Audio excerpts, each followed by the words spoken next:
This is Eyewitness News on LA56 with live breaking news.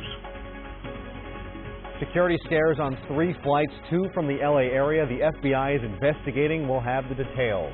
A dog survives a fatal car crash in Chatsworth. What we're learning about the dog and the 2 people who were killed. A chaotic scene outside a North Hollywood gym after a fight breaks out between 2 men. One of them was stabbed. Good evening, everyone. I'm Jory Rand. I'm Giovanna Lotta. Welcome to Eyewitness News on LA56, LA's only live local newscast at 7 p.m. We begin with breaking news. 2 security scares on 2 separate flights that left from Southern California. First, Delta Flight 1061 departing from LAX had to be diverted to Dallas-Fort Worth. It was on its way to Orlando. Here are some pictures from the scene. The FBI says Delta received an internet-based threat. Nearly 190 passengers and crew have deplaned safely. The plane has been inspected and was cleared a little while ago. Those passengers are now on their way to Orlando. And there was also a security issue on a JetBlue flight from Long Beach to Seattle. The plane landed safely in Seattle. More than 150 passengers and crew were re-screened. Also, a SkyWest jet from Phoenix had a security concern at the same airport in Seattle. Both planes have been inspected and cleared. It's still unclear what prompted the security concerns. Of course, this all comes after 2 flights were diverted to Atlanta yesterday after threats posted on Twitter. We'll continue to follow this breaking story and update you as new details become available. Now to a tragic accident in Chatsworth. A man and a woman are killed when their car plunges off the 118 freeway at the DeSoto off-ramp. Miraculously, their dog was found in the wreckage alive. Investigators say 44-year-old Bijan Bishop crashed through the guardrail just after midnight near the off-ramp and flew down an embankment. The car landed upside down on its roof at the bottom of a flood control channel.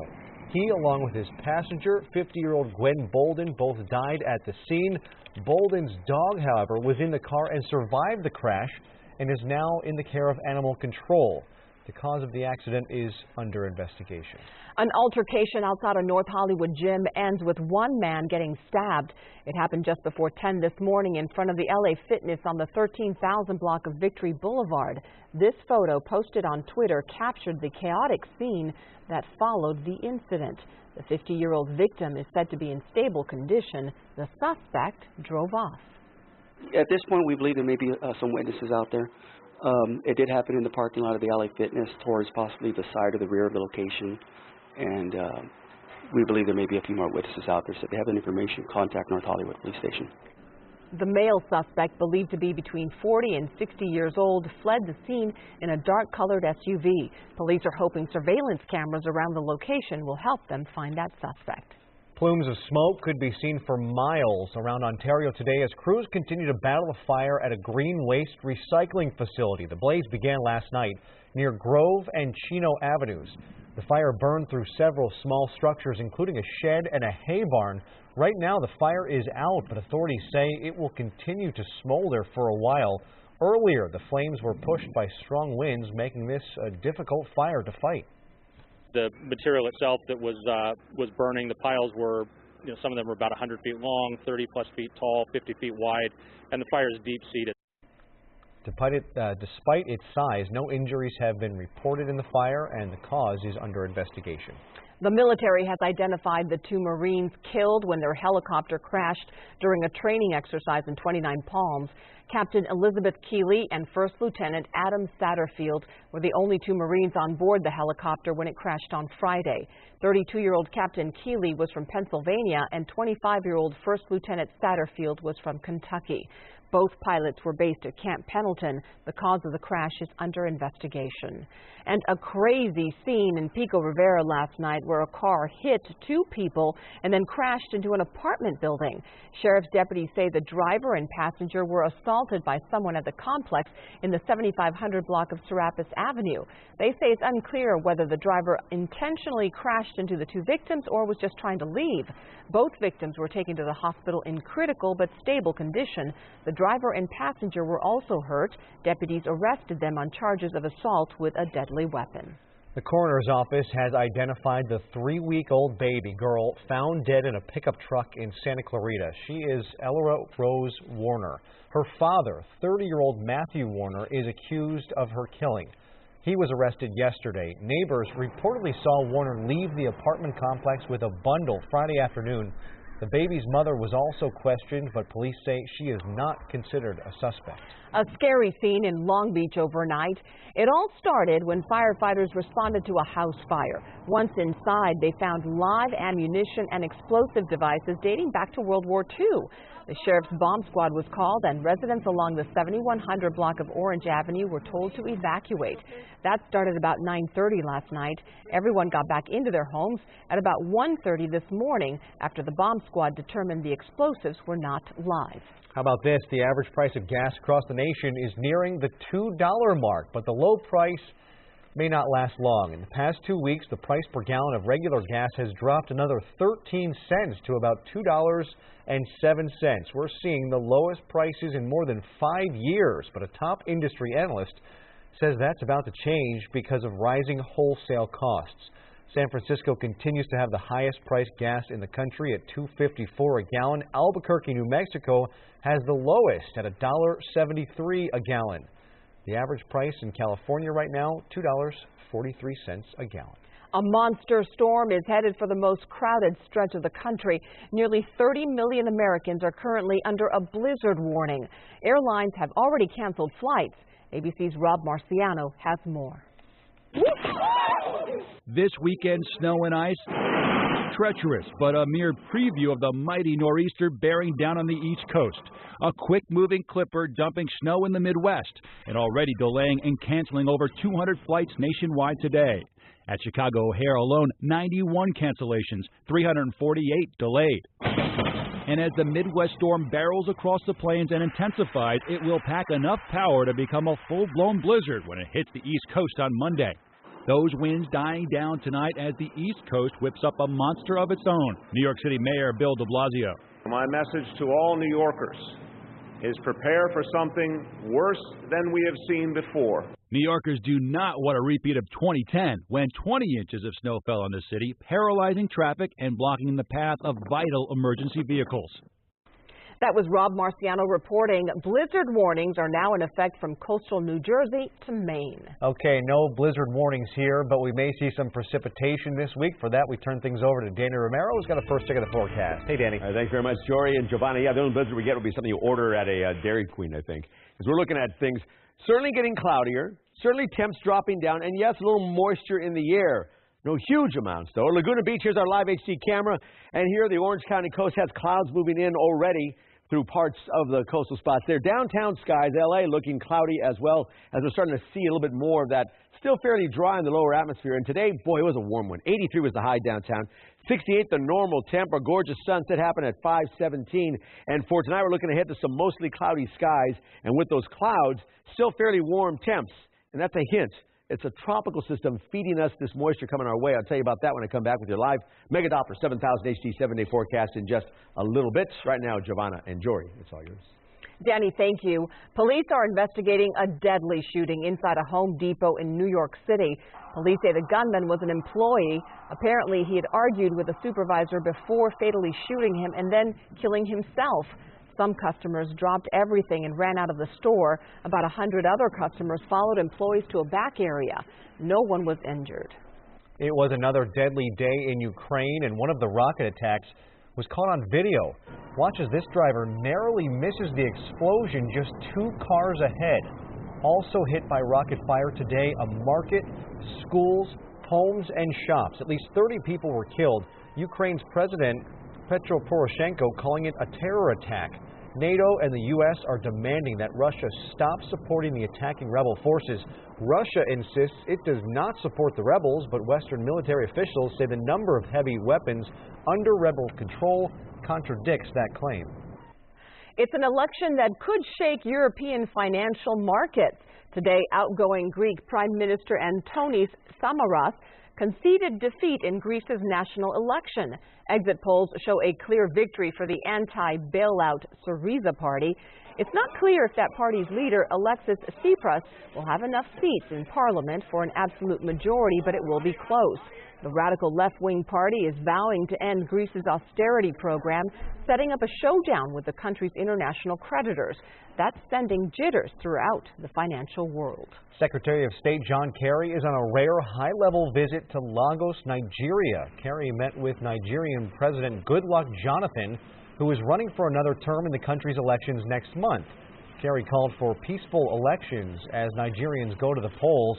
His visit comes as 200 Nigerian troops were killed by Islamic extremists.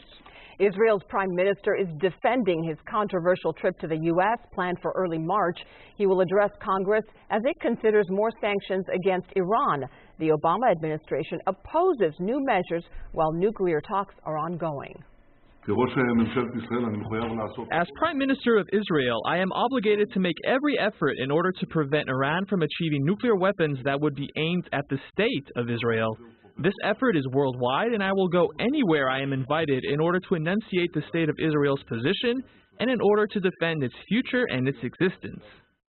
Mr. Netanyahu was invited by the Republican House Speaker John Boehner, who apparently did not consult the White House before issuing the invitation. Well, it wasn't doves, but balloons that were released in Vatican City today as a gesture of peace in St. Peter's Square. That move comes a year after a dove was attacked by a seagull and a crow.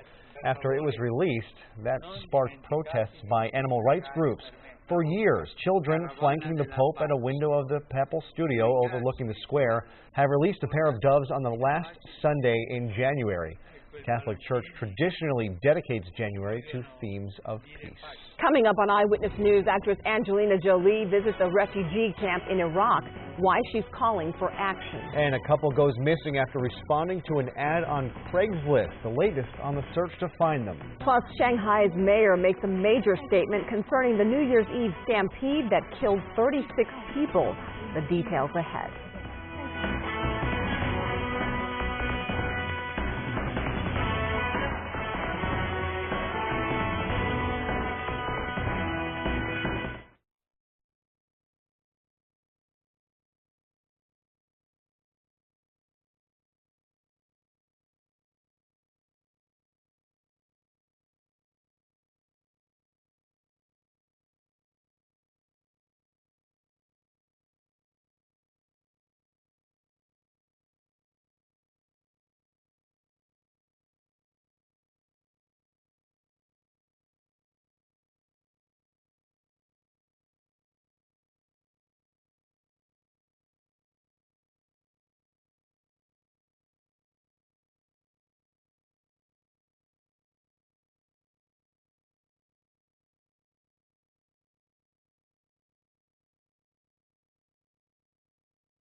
A man trying to rob a pharmacy in Kentucky got quite a surprise, and the whole thing was caught on camera. Take a look. The man walked into the store just before closing time and pulled out a knife.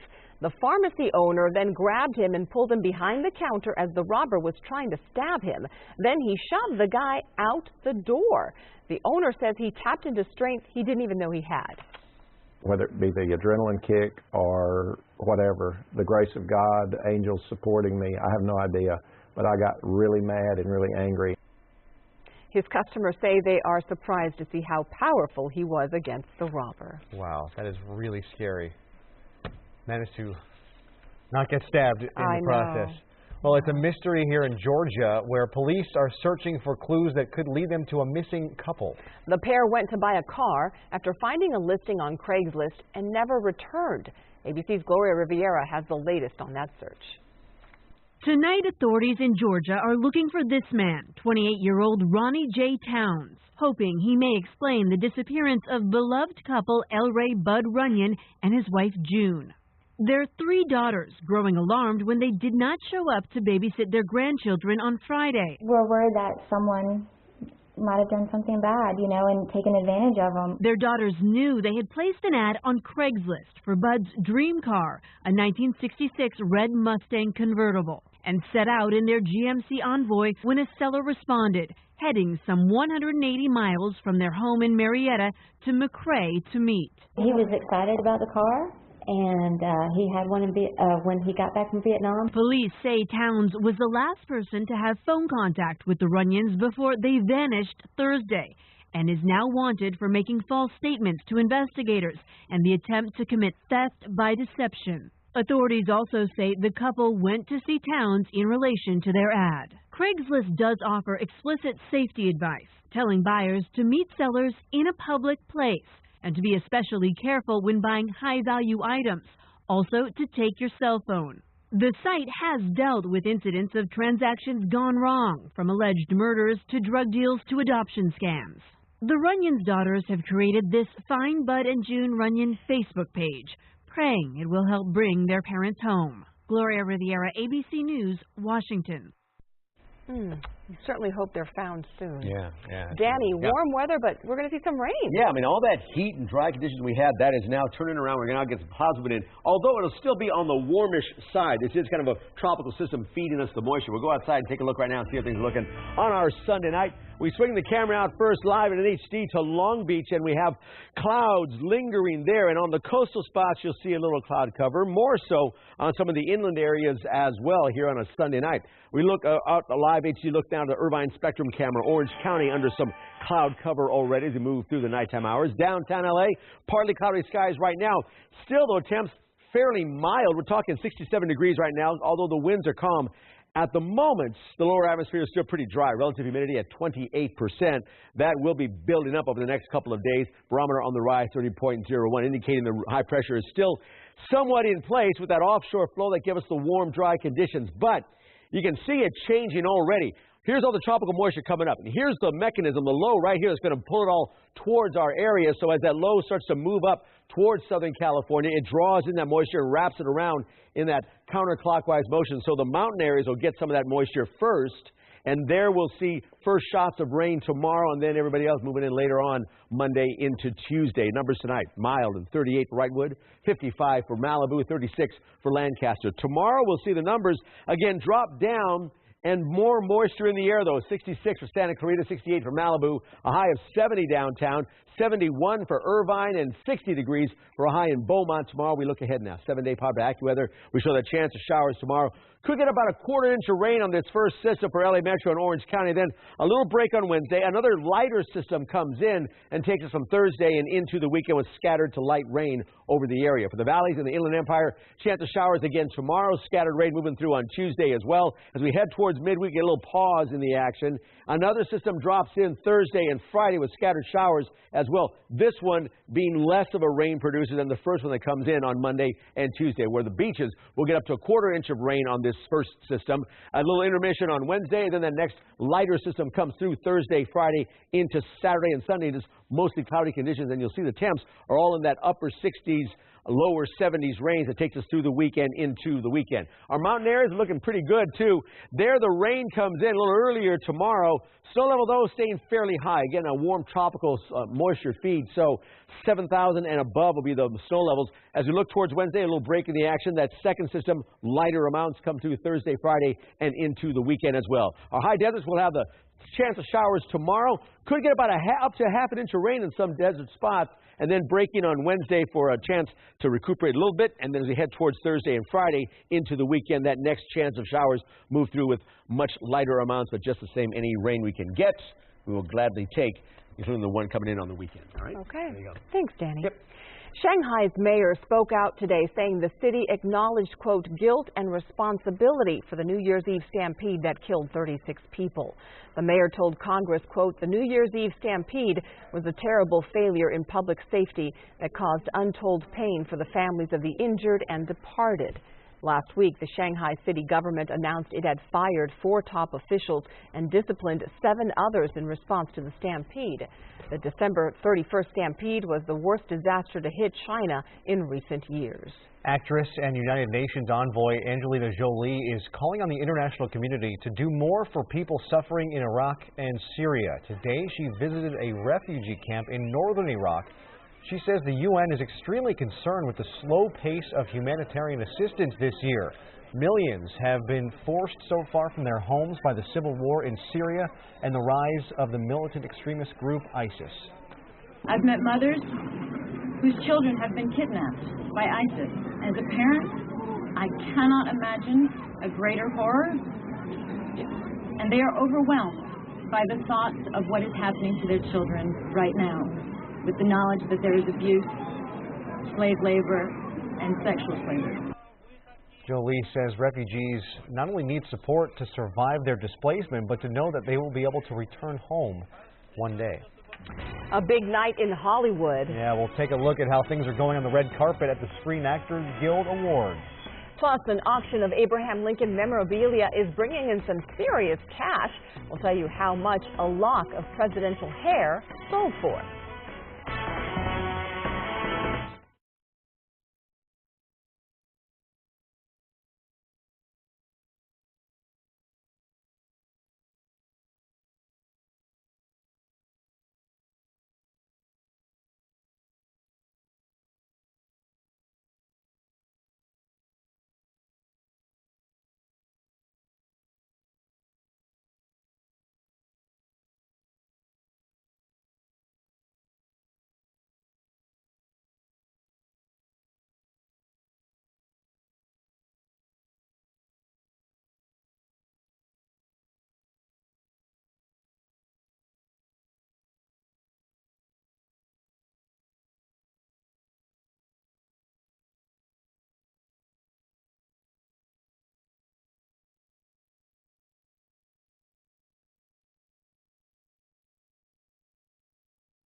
Actors honor their own at the annual Screen Actors Guild Awards. Oscar hopefuls, including Julianne Moore, Eddie Redmayne, Patricia Arquette, and J.K. Simmons, continue their march toward Oscar Sunday. But as entertainment guru George Pinocchio shows us, first, the stars hit SAG's red carpet.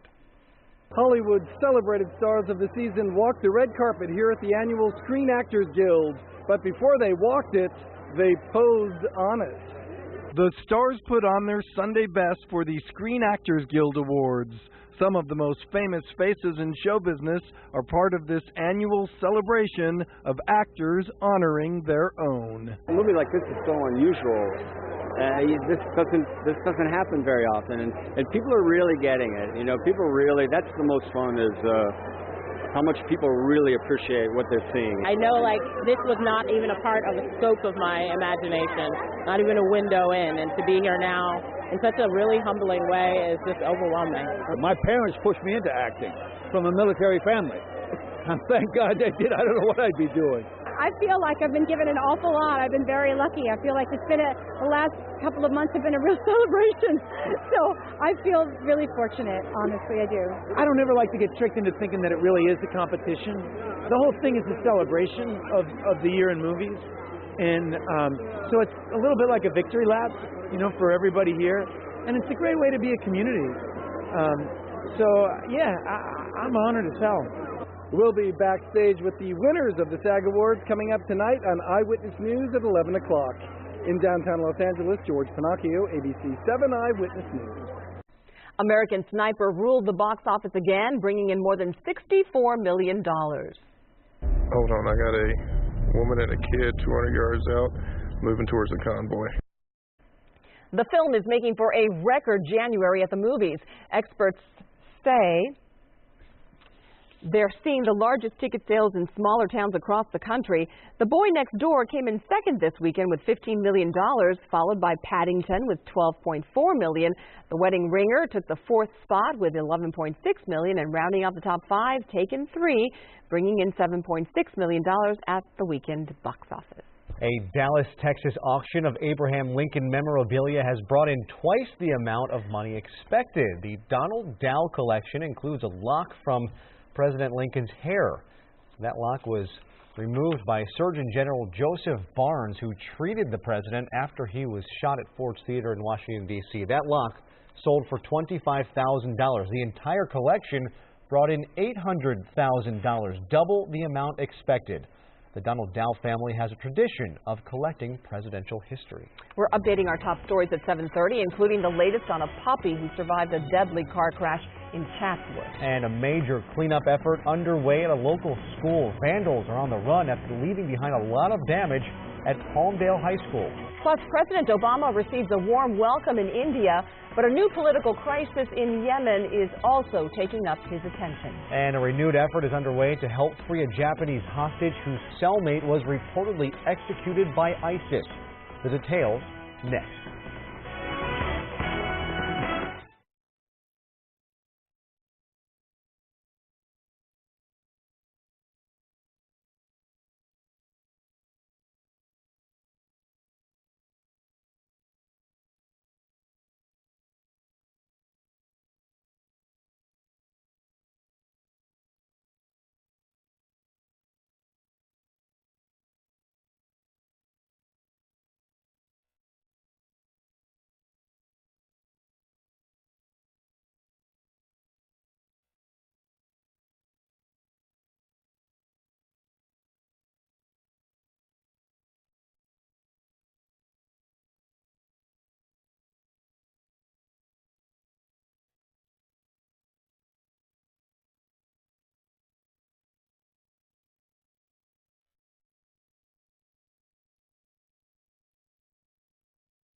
This is Eyewitness News on LA56 with live breaking news.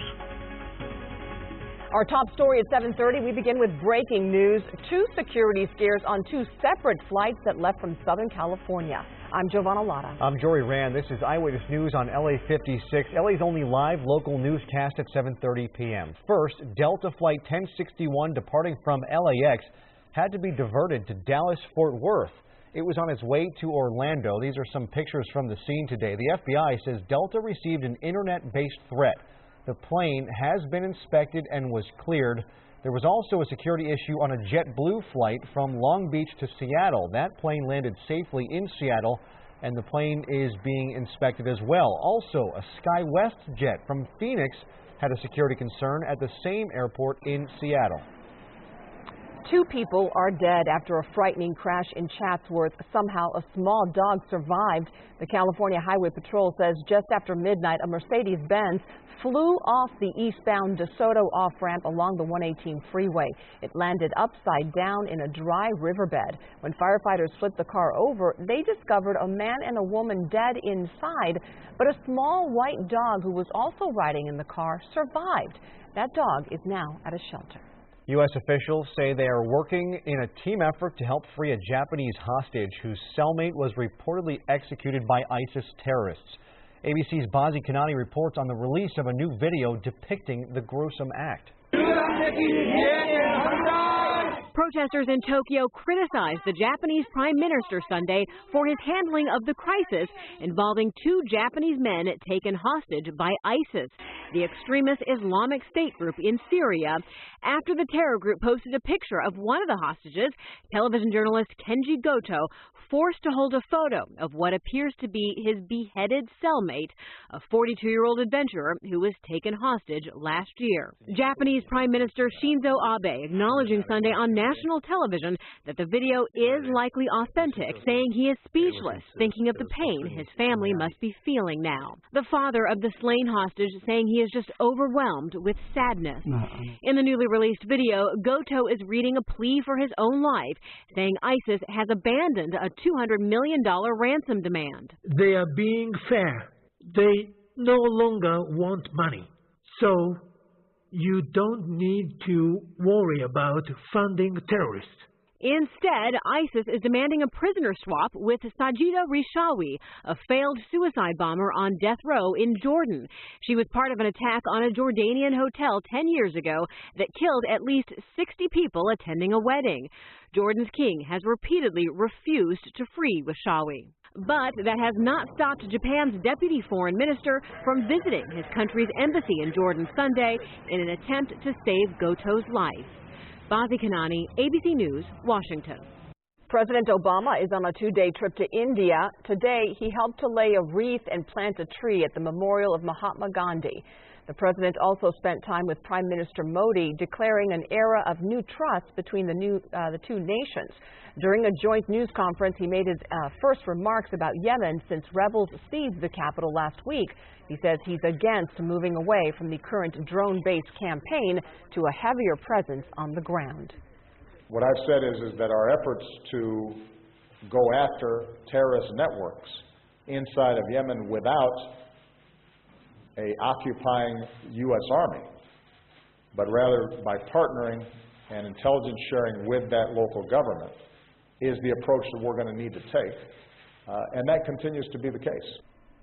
But top U.S. lawmakers, including Republican Senator John McCain and Democratic Senator Dianne Feinstein, disagree, saying more special operations forces may be necessary. Today is January 25th, but it felt a little more like June or July 25th, but that will soon change. Let's turn things over to Danny Romero, who's got a first check of our winter forecast. Yeah, exactly, Jory and Giovanna. I hope you enjoyed this kind of summer-ish weather we've been having, because it's starting to change even as we speak, as clouds start to move into Southern California, bringing with it that chance of showers. We go out first to our HD camera to Burbank in the Valley. Has some clouds going on. Also swinging over to see the temperatures. We're seeing things on the warmer side still here late. 74 degrees right now in Ontario, 71 for Santa Ana. We're showing forward to just below the 70 mark at 69 degrees. The beach numbers, not so bad either. Mild and 67 in Santa Monica, Long Beach 67, Oxnard at 63. And tonight, we'll see mostly cloudy skies, 56 the overnight low. And as those clouds build in, we're bringing chances of rain. How much rain we get, how long it lasts, I'll tell you when I come back with a live Mega Doppler 7000 HD 7-day forecast in just a little bit. Giovanna, Jory, go. Danny, thank you. A teenage boy suffers a graze wound in a deputy-involved shooting in East LA. The 16-year-old is now behind bars after being treated at the scene. Sheriff's deputies say they were investigating a report of an assault with a deadly weapon at South Indiana and Denison Streets last night. They say during an attempted traffic stop, one person ran from the vehicle. They say he turned and pointed a handgun at deputies. Those deputies opened fire. Later, they found the teen hiding in a backyard and recovered a firearm. To the Antelope Valley and a big cleanup job at Palmdale High School after vandals struck overnight. A security guard from an apartment complex next to the school reported hearing glass breaking around midnight. Deputies arrived to find broken windows and spray paint throughout the campus. They also found vehicles with smashed windshields. It's unclear if anything from the school was taken. The measles outbreak has made its way to a local high school. We've learned that a baseball coach at Santa Monica High School has contracted the highly contagious virus. The school district sent a letter to parents and students on Friday night, but school officials and the LA County Health Department say it's unlikely any students have caught it, especially since every member of the baseball team has been vaccinated. The coach has stayed away from the school since developing symptoms. The U.S. Navy wants to increase use of sonar and other training exercises off the Pacific coast. The Navy wants to deploy up to 720 sono buoys at least 12 nautical miles off the coasts of Washington, Oregon, and Northern California. But the proposal is raising concerns from animal advocates who say more sonar-emitting buoys would harm whales and other animals in the water. The devices send out sonar signals underwater so air crews can train to detect submarines. Under the Marine Mammal Protection Act, the Navy needs authorization from NOAA, or the National Oceanic and Atmospheric Administration. Its current 5-year permit expires this year. Some sections of the very busy East LA interchange were closed for several hours this morning. It was all part of routine maintenance inspections. About 100 workers were out trimming trees, repairing guardrails, removing litter, and clearing and inspecting drains. The lanes were all reopened by noon. Caltrans says they have to do the work in the morning because of safety issues. Working on freeways at night for our folks is very dangerous. Our people do get hit quite a bit, even when there's flashing lights, our CHP here to back us up. So we want to be out here during the day when we can see what's going on. A reminder to slow for the cones whenever you see Caltrans crews on the freeway. Yeah, so important. Much more news still to come here on Eyewitness News on LA56, including a sweet treat. I'll take one. We'll take you to the LA Cookie Con and Sweets Show in Pasadena. You don't want to miss this. Looks good. Plus, even Bill Nye, the science guy, is chiming in on Deflategate. What he has to say when we come back.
Pastry lovers were in heaven today at the Pasadena Convention Center. It was the LA Cookie-thon and Sweets Show. I was just pausing there for a moment thinking of all the great food that was there. Savor the flavor of those cookies. Hundreds of exhibitors showed off their baking skills, and attendees got to taste the sweet delights. Photojournalist Sean Patrick Lewis has the sights and sounds and tastes of the event. Would you like to try a cookie? This is the first LA Cookie-Con and Sweet Show. As you can see, we're bursting at the seams. I never expected such a turnout. Look around us. It's unbelievable. Each booth here has been advised to provide a few thousand samples, not just traditional sweets, gluten-free, raw, vegan, paleo-friendly. There are demos going on. Girls Day Out, we love to bake. It's one of the things that we do on a fun weekend is get together and try out new recipes. And so to come here and get some inspiration and try things. This is amazing. The first year of LA Cookie-Con draws about 4,000 people. They're lining around the block. Apparently people in California do like the sweets. Let us know how you like it. That's what I'm here for, is to try every single flavor, every single venue. You're going to have to roll me out. Oh my gosh, I'm stuffed. Everything a foodie could want, everything a baker could want. Sweet, salty, perfect combination. We're having a great time. Like, we can make cookies totally piping hot fresh, like 60 seconds old out of the back of the truck, and like sandwich it with some like ice cream just melting right there in the middle. Like, it's kind of hard to beat. If you aren't here, you missed out on a great culinary journey through all the different sweets and savories, the different personalities in the baking world. So jealous of that I assignment. know. There's much more news to come, including an update on our warm weather. How long will it last? Danny Romero is standing by with the forecast for your work week. And for the first time in 3 years, hockey fans were treated to an all-star game. Caution, no defense ahead. None.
Check out this time-lapse video sent to us from an Eyewitness News viewer. It shows San Clemente this morning as the sun came up. We want to thank Marsha for sending us this video. And remember, you can send us video or pictures anytime. All you have to do is use the hashtag ABC7 Eyewitness. Well, in cold weather states like Minnesota, folks are used to the idea that sooner or later it's going to get cold and you'll see lots of snow.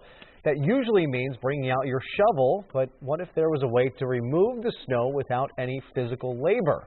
Some college students are working to make that happen. Dunwoody College is hosting what they call the Autonomous Snowplow Contest. Student teams use math, science, and engineering skills to create a hands-free machine. It's a tough competition. A lot of really good teams, a lot of smart people involved. We have all our sensors inside there. The laser bounces on an obstacle and then bounces back, and then we know there's something there. There were a lot of students from the University of Michigan, some from North Dakota State. Surprisingly, no one was representing Southern California. Shocking. Because all we know how to do is go to CookieCon. Yeah, that you got us lined up for. We can shovel those cookies, just not a lot of snow. That's right. The powdered sugar alone would make Jory right. just do if we can just work fine. a robot that can get the cookie into my mouth with no physical labor. And we can't even drive in the rain, Dan, Yes, which you we'll be can't. doing soon. Yeah, there will be some rain coming our way, getting us back to this part. And here's the story. No huge amounts. This first is some bigger than the second one, but just the same, finally a change in things. Let's go outside and take a look at our live shot. The roller coaster California Adventure. I love this ride. Have you guys ride this often? Who's Kurt has? Jory, you been on this one? Nope. Too much for me. Too much for me. Really? It's great. great. Because right here is where you like go in a total loop. Yeah, I so remember when you that. sit in the car, I always say, look out to the side, open your eyes, and see the world kind of turn upside down. Yeah. I was waiting to see if we see some car go through there, but I guess we didn't time it just right. Oh well.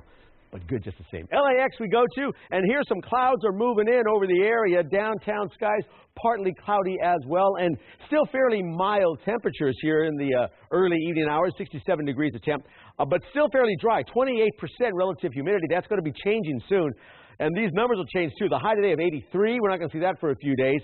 68 is the normal temp for this date. Now, the reason we're changing is this ridge of high pressure that has been dominating our weather with this offshore flow is now starting to break down, and the next weather maker is cooking. It's this low to our south that's bringing up all of this tropical moisture and wrapping it around that low in that counterclockwise motion. So you can see already clouds coming into our mountain and desert areas and then getting to our valley spots. So by tomorrow, we'll see the rain start in the mountains first and then to the valleys and coastal spots as it moves through the day and into the Monday night into Tuesday morning. Numbers tonight, down to the 50s and the 40s, a few spots cooler like Lancaster at 36.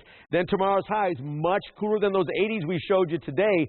60s about everywhere you look, and the occasional 70 in Fillmore or downtown or Anaheim at 72 and Irvine at 71 with Mission Viejo at 70. But looking ahead, here's the 7-day pop to AccuWeather showing you we got those rain chances coming in.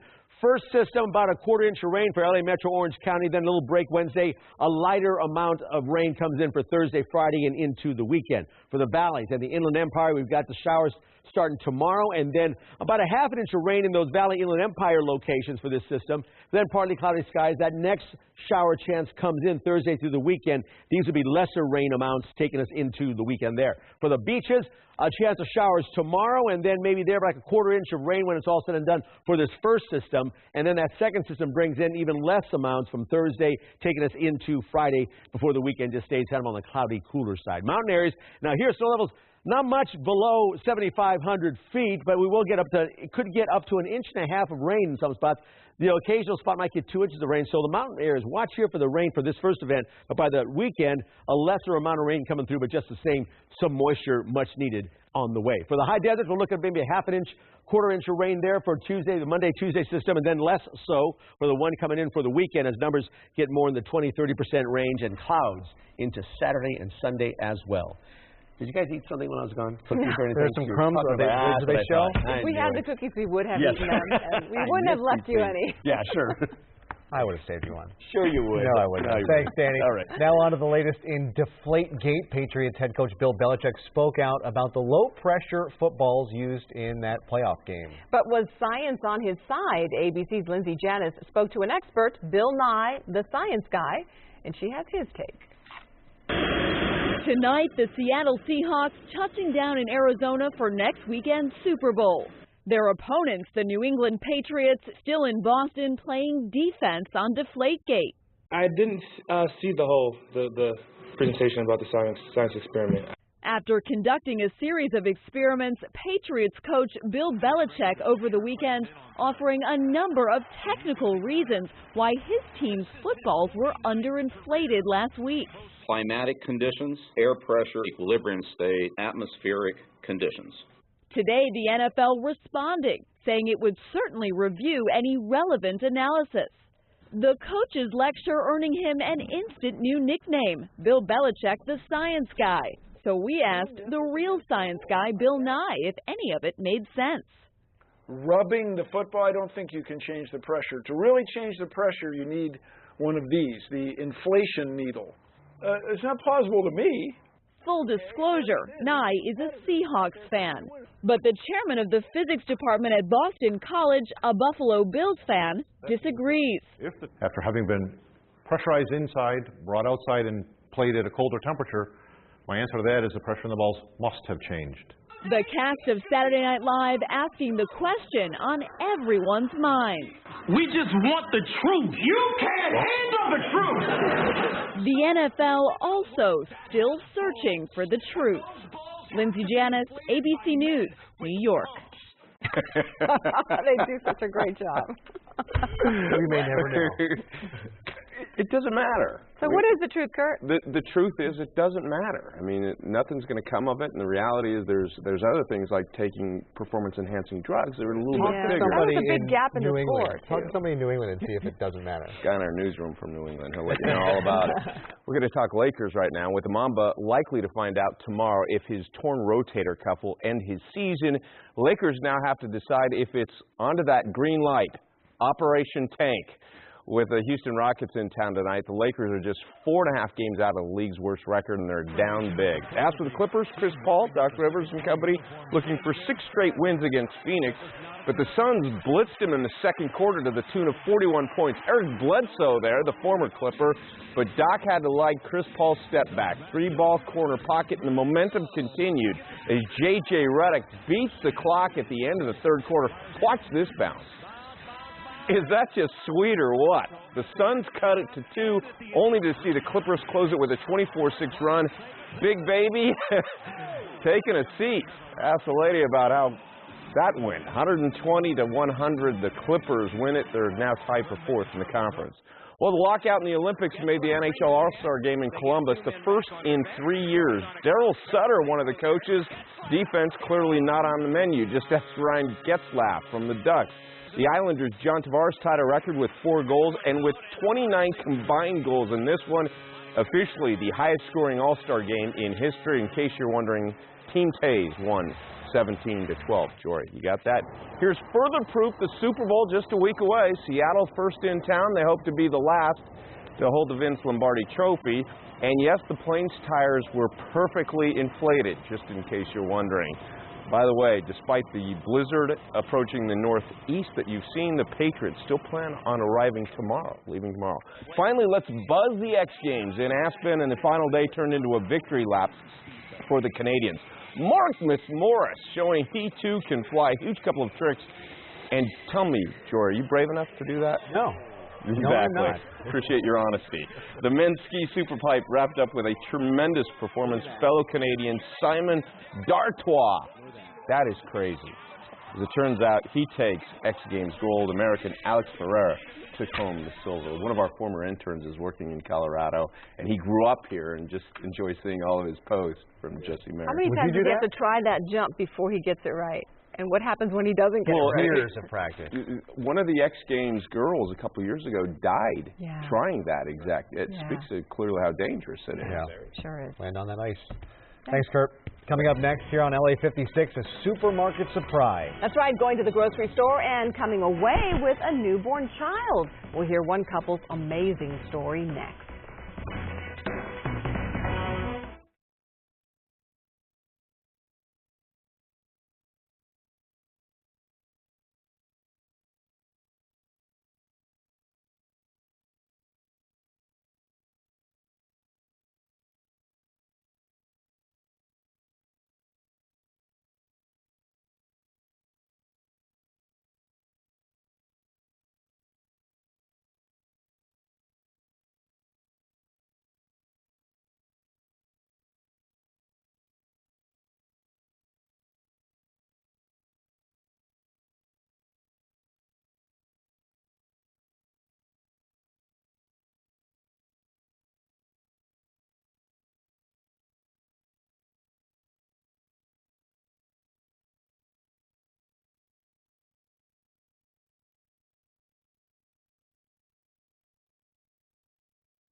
A Georgia grocery store becomes an emergency maternity ward for one couple. This after their newborn decided to come out sooner than expected. It all happened in a matter of seconds. Deborah Ross and her husband Andrew got in the car to head to the hospital, but Deborah realized they did not have time to get there. So the couple decided to stop at a grocery store. Yeah, Deborah didn't even have time to lay down, and baby Cora Veen Ross was born. I wasn't really even thinking that she was about to be born. I just, really my main thought was just, I don't want to be in the car anymore. We got into the entrance at Kroger, and within about another 90 seconds to 2 minutes, she was born. I just stood and pushed her the rest of the way out. Wow. She was born 7 pounds, 11 ounces. The family eventually made it to the hospital. Both mom and baby are doing well. That's the easiest delivery I've ever heard of. Yeah, you just show up and you have a baby. That's your first thought, go to the supermarket when you're going to have a baby? She had to stop somewhere. She just couldn't stand being in the car anymore, Go and get some supplies. You would know. You would know. You've got formula Whatever right she there. said. Thanks for joining us. That's Eyewitness News at 7 here on LA56. Good night. See you at 11.